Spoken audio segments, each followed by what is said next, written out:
قربي يا بنتي، قربي.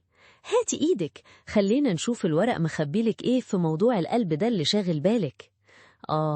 أول كارت، شايفة فيه حب جديد، بداية طريق.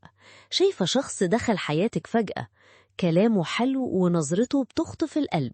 قلبك بيدق بسرعة لما بتشوفيه، صح؟ بس استني، خدي بالك.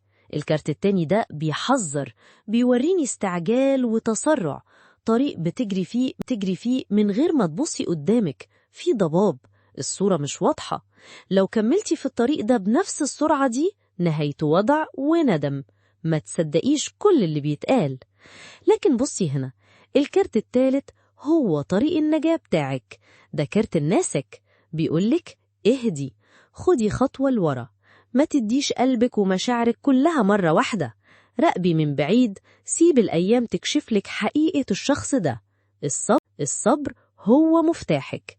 يبقى عشان ما يحصلش حاجة وحشة، اسمعي نصيحة الورق، بطئي خطواتك، افتحي عينك أكتر من قلبك دلوقتي، وخلي الزمن هو اللي يحكم. قلبك غالي، حافظي عليه.